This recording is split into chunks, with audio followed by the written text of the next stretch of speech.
Welcome, dear students, to another class of Linguistics and Phonetics in MA Previous Paper 1.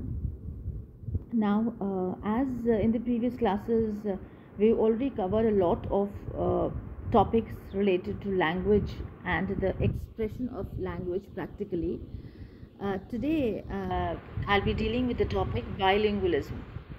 And of course, this topic is quite simple and also it's a part of your syllabi. Bilingualism, with the word itself, you can make it out that it's connected to language, and bi means two, and lingual again is the use of two languages.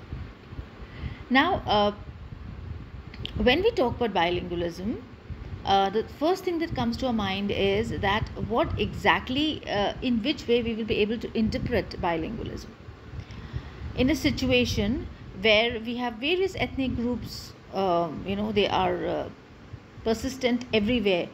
People are fond of learning many languages, and people who speak more than two languages are obviously known as multilingualists. So you have multilingualism also, bilingualism also, but the use of two or more languages is by a particular community you already know is multilingualism. Now, the common form of multilingualism is bilingualism, which is the ability of the speaker to speak other languages beside their mother tongue. Now, here in this topic, we will just be focusing upon two things. First is we have to understand what is L1 and what is L2. I already mentioned, and I think I explained to you in the class, that L1 refers to the native language and L2 refers to the second language. Like, for example, if we talk about that my L1 is Hindi, and which we commonly use at home, and L2 or second language is English. No matter, you use it very we don't use it very regularly outside, but still to some extent we use it. So we can say that bilingualism comes into play when a native speaker of one language, that is L1, makes use of the second language, that is L2, however partially or imperfectly. It could be partial or it could be imperfect. Now, our country India is the best example. We can offer our country India as the best illustration of bilingualism in a very vast scale. Now, it has two aspects, bilingualism.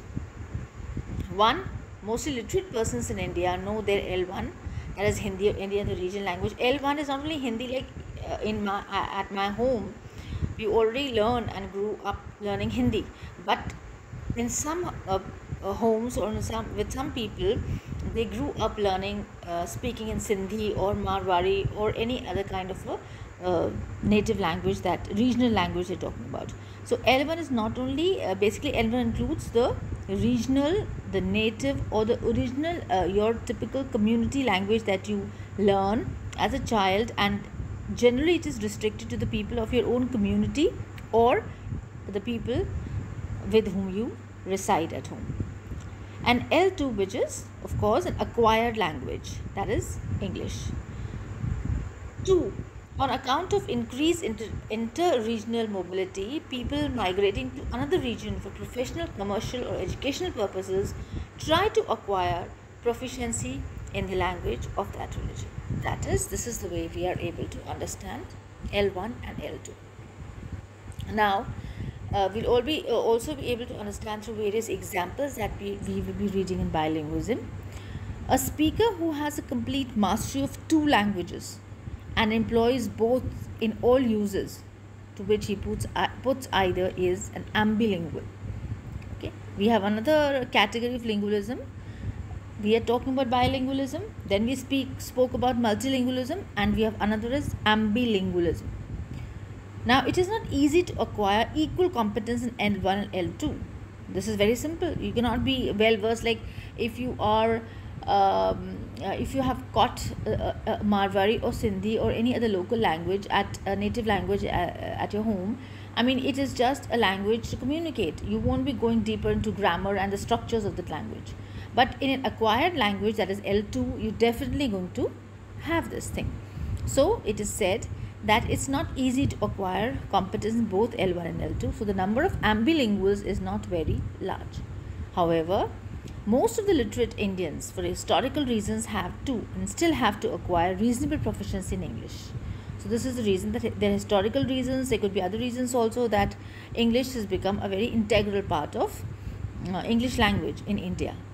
Now, they have a large army of ambilinguals. Ambilingualism does confer certain advantages, especially to those who have to interact with the general public. That is, when you talk about electronic media or you talk about any other medias, ambilingual politicians and public servants have certainly an edge over their counterparts who, though lingual, may not be equally articulate in both the languages. So, this we have to keep in mind, and it's very simple to understand. Now, as already said, that necessity is the mother of bilingualism. You've heard this quote, that necessity is the mother of invention, but here it is necessity is the mother of bilingualism. This necessity may be short-lived or long-lasting, and it could be because of many reasons: social, cultural, economic, political, historical. But the knowledge of English in India take advantages in all walks of life, whether you talk about social, cultural, academic, or whatever it is. Even the sportsmen who have to participate in international sports competitions find it immediately or immensely advantageous if they're fluent or even proficient in English. So English has to be learned, and of course, because it's a global language, so you have to communicate, and you expect that all over the world at least people understand one language, that is English. Now, I think we'll stop today here, and tomorrow I'll be continuing with bilingualism by explaining to you the difference between unstable and stable bilingualism, and a little more with ample examples. We'll also talk about compound bilingualism and coordinate bilingualism and subordinate bilingualism. It's not much difficult, it's very simple and interesting. And basically, in order to understand bilingualism, or it's a variety of language, it's a kind of language, and in this it will help you enhance your perception towards watching people and speaking various languages, and you will be able to incorporate this kind of understanding into your practical wisdom. So it will help you a lot. Thank you so much. We'll continue in the next class.